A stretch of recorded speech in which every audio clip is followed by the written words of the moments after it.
نحمده ونصلي على رسوله الكريم أما بعد فأعوذ بالله السميع العليم من الشيطان الرجيم بسم الله الرحمن الرحيم۔ تجوید القرآن الکریم کے اس پروگرام میں قاری محمد اخلاق مدنی اور ہمارے ساتھ یہ ننھے منع قراء حافظ محمد طلحہ، حافظ محمد عمر، حافظ محمد عثمان اور حافظ محمد اسد موجود ہیں۔ اس پروگرام میں ہم آپ کو وقوف کے بارے میں بتائیں گے کہ وقوف کے کیا معنی ہیں اور اس کی کتنی اقسام ہیں۔ اس سے پہلے پروگرام میں ہم نے مدود کے بارے میں بتایا تھا کہ مد کی کتنی قسمیں ہیں اور مد کس کو کہتے ہیں، حروف مدہ کتنے ہیں۔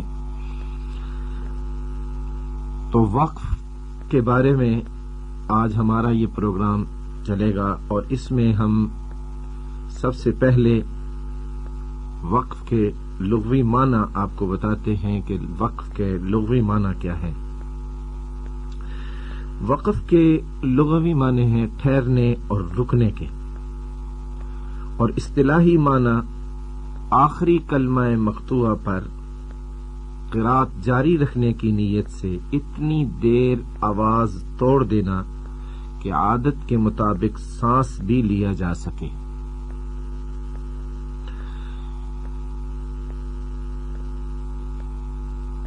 اب وقف کی قسمیں ہیں۔ پڑھنے والے کی حالت اور اس کی ضرورت کے اعتبار سے سب سے پہلے وقف کی 4 قسمیں ہیں۔ وقف اختیاری، وقف اضطراری، وقف انتظاری اور وقف اختباری۔ وقف اختیاری کیا ہے؟ جو کسی عذر کے بغیر عادتاً قصداً ایسی جگہ پر وقف کیا جائے جو مفہوم کے اعتبار سے پورا ہو اور مخاطب کو دوسرے کلام کی حاجت نہ رہے۔ یہ ہے وقف اختیاری، آپ کو اختیار ہے ایسی جگہ پہ وقف کرنے کا۔ دوسرے نمبر پر ہے وقف اضطراری، وہ جو کسی عذر یا سانس کی تنگی یا کھانسی یا بھولنے کی وجہ سے مجبوراً وقف کیا جائے، وہ ہے اضطراری۔ اضطراری حالت یعنی کھانسی آ گئی یا سانس ٹوٹ گیا تو ایسے وقف کو وقف اضطراری کہتے ہیں۔ ایک ہے وقف انتظاری، یہ اکثر قراءات جو میں نے ایک پروگرام میں آپ کو بتایا تھا کہ قرآن کریم جو ہے 7 قراتوں میں نازل ہوا، تو ان کی وجوہات قراءات کی روایات کی تکمیل کے لیے جہاں وقف کیا جائے۔ چوتھے نمبر پہ ہے وقف اختباری، یعنی اختبار کے معنی ہیں امتحان۔ ممتحن یا استاد لڑکے سے امتحاناً بچے سے ہی پوچھے کہ آپ اس جگہ پہ وقف کر کے دکھائیں، تو وہ ہے وقف اختباری۔ تو یہ پڑھنے والے کی حالت اس کی ضرورت کے اعتبار سے یہ 4 قسمیں تھیں۔ اب معنی کے اعتبار سے بھی وقف کی 4 قسمیں ہیں، وقف تام، وقف کافی، وقف حسن اور وقف قبیح۔ ہم صرف یہاں وقف تام اور وقف قبیح کے بارے میں بتائیں گے کہ وقف تام کیا ہے، یعنی ایسی جگہ وقف کرنا جس میں پہلے کلام کا بعد والے کلام سے کوئی تعلق نہ ہو، نہ لفظی تعلق ہو نہ معنوی تعلق ہو۔ مثال کے طور پر ہم پڑھتے ہیں اولئک هم المفلحون، اولئک هم المفلحون پہ جب ہم نے وقف کیا تو اب آپ دیکھیں کہ یہاں ہمارا معنی بھی پورا ہو رہا ہے، کیونکہ ایمان والوں کا ذکر یہاں تک تھا اور یہی یہاں مفلحون، اور اس کے بعد جو ہے وہ ان الذین کفروا، یہ کفار کا ذکر شروع ہو رہا ہے. تو لفظی اعتبار سے بھی مفلحون کا ان الذین سے کوئی تعلق نہیں، اور معنوی اعتبار سے بھی اس کا اگلے کلام سے کوئی تعلق نہیں. تو اولئک هم المفلحون پہ جو ہم نے وقف کیا ہے اس کو کہیں گے وقف تام. اور وقف قبی اس کو کہتے ہیں کہ ایسی جگہ پہ وقف کر دینا کہ مفہوم کے اعتبار سے غیر مفید اور ناتمام ہو.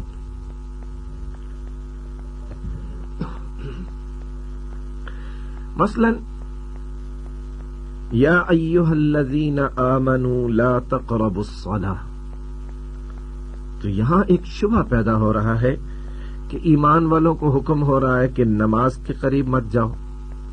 تو لا تقربوا الصلاۃ پہ جو وقف ہوگا یہ وقف قبیح کہلائے گا. اصل میں لا تقربوا الصلاۃ وانتم سکارى پہ وقف کرنا چاہیے تھا. اسی طرح آخری صورتوں میں فویل للمصلین، تو فویل للمصلین پہ وقف کرنا جو ہے یہ وقف قبیح ہے. اصل وقف کرنا چاہیے تھا ہمیں فویل للمصلین الذین هم عن صلاتهم ساہون. ہلاکت ان نمازیوں پر ہے جو اپنی نمازوں سے غافل ہیں. تو یہاں بھی ایک شبہ پیدا ہوتا ہے، فویل للمصلین پس ہلاکت ہے نمازیوں کے لیے. تو اگلے کلام کو ساتھ جوڑ کے اس کے بعد وقف کرنا اس لیے بہتر تھا کہ یہاں شبہ پیدا ہوتا تھا. تو ایسا وقف قبیح کہلاتا ہے. باقی دو وقوف جو بیان میں نے بتائے ہیں کہ وقف کافی اور وقف حسن کا اتنا ہمارے پڑھنے کے دوران نہ تعلق نہیں ہوگا. اب وقف باعتبار کیفیت اور ادا کی بھی 4 قسمیں ہیں، یعنی وقف بالاسکان، وقف بالروم، وقف بالاشمام اور وقف بالابدال. یہاں بھی ہم 2 وقوف کا ذکر کریں گے. سب سے پہلے وقف بالاسکان اور دوسرے نمبر پر وقف بالابدال. وقف بالاسکان کیا ہے؟ کہ کلمہ کے آخری حرف کو ساکن کر کے وقف کرنا. اگر کسی جگہ آپ نے وقف کیا ہے اور اگر وہ متحرک ہے، حرف جس حرف پہ آپ وقف کر رہے ہیں اگر وہ حرف متحرک ہے تو اس متحرک حرف پر وقف جب ہم کریں گے تو اس حرف کو ساکن کر کے ہم وقف کریں گے. مثلا نستعینو ہے، نستعین اہدنا الصراط المستقیم، نستعینو. تو جب ہم نستعینو پہ وقف کریں گے تو وقف بالاسکان ہو جائے گا، نون کو ہم ساکن کر دیں گے نستعین. اب حرکت کے ساتھ وہاں وقف کرنا یہ صحیح نہیں ہے. مثلا نستعینو ایسے وقف کرنا، متحرک کر کے وقف کرنا یہ صحیح نہیں. جب ہم وقف کریں گے تو اس حرف کو ساکن کریں گے. وقف اس کو کہتے ہیں وقف بالاسکان، اس کو کہتے ہیں وقف بالاسکان. اسی طرح الحمدللہ رب العالمین، عالمین پہ وقف بالاسکان. الرحمن الرحیم، اصل میں الرحمن الرحیم مالک یوم الدین، تو الرحمن الرحیم پہ جب ہم وقف کریں گے تو الرحمن الرحیم مالک یوم الدین ایاک نعبد و ایاک نستعین. تو یہ ہے وقف بالاسکان، یعنی متحرک حرف پر وقف جب کریں تو وقف بالاسکان کر کے سکون کر کے وہاں وقف کیا جائے گا، اس کو ساکن کر کے وقف کیا جائے گا. اس کو کہتے ہیں وقف بالاسکان. ایک ہے وقف بالابدال، یعنی قرآن کریم میں ایک تا کہلاتی ہے تائے مربوطہ اور ایک تا ہے تائے مدورہ۔ تائے مدورہ اس تا کو کہتے ہیں جو گول تا لکھی ہوتی ہے۔ اگر ایسی تا پہ جو گول تا لکھی ہے آخر میں تائے مدورہ پہ جب ہم وقف کریں گے تو اس کو ہاتھ سے بدل دیں گے۔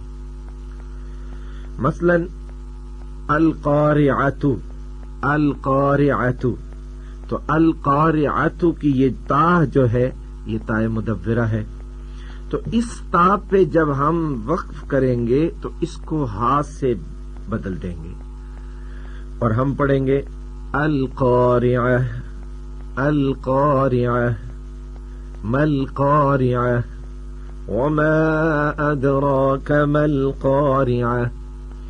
تو ایسی تا پر وقف کرنا، جب ہم وقف کریں گے ایسی تا پہ تو اس کو ہاتھ سے بدل دیں گے، یہ وقف بالابدال کہلائے گا، یعنی ہم نے اس کو بدل دیا، تا کو ہاتھ سے بدل دیا تو وقف بالابدال۔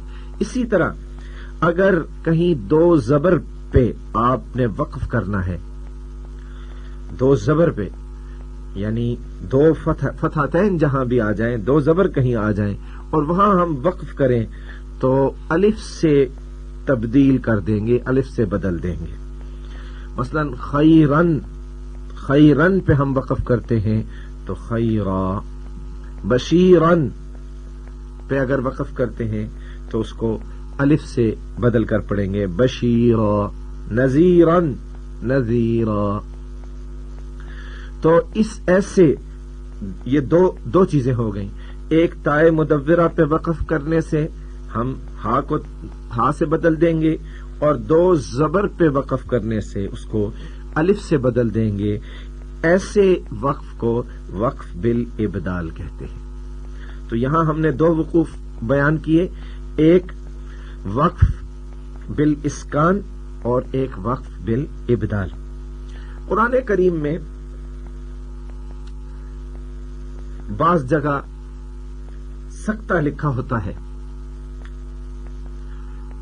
سکتہ کا معنی ہے کہ وقف کرنا بغیر سانس توڑے، یعنی بغیر سانس لیے آپ ایک جگہ پہ وقف کرتے ہیں اور اس میں تھوڑا سا وقفہ، یعنی تھوڑی سی دیر آپ، یعنی 2 حرکات کے برابر آپ نے وہاں رکنا ہے۔ قرآن کریم میں امام حفص رحمہ اللہ کی قرات میں پورے قرآن کریم میں 4 سکتے ہیں۔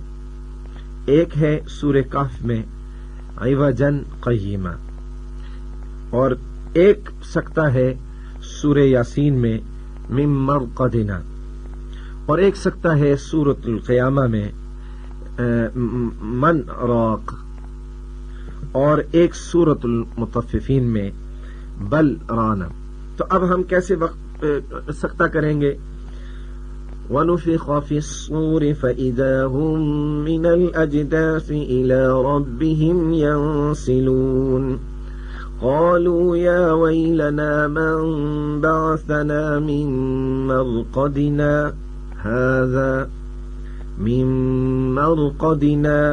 هَٰذَا، یعنی سانس نہیں توڑنا اور تھوڑی سی دیر 2 حرکات کے برابر وہاں ٹھہرنا ہے۔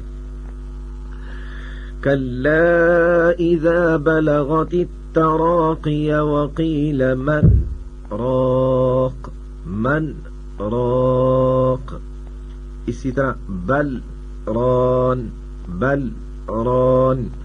تو یہ بھی وقوف کی ایک قسم میں سے ہے۔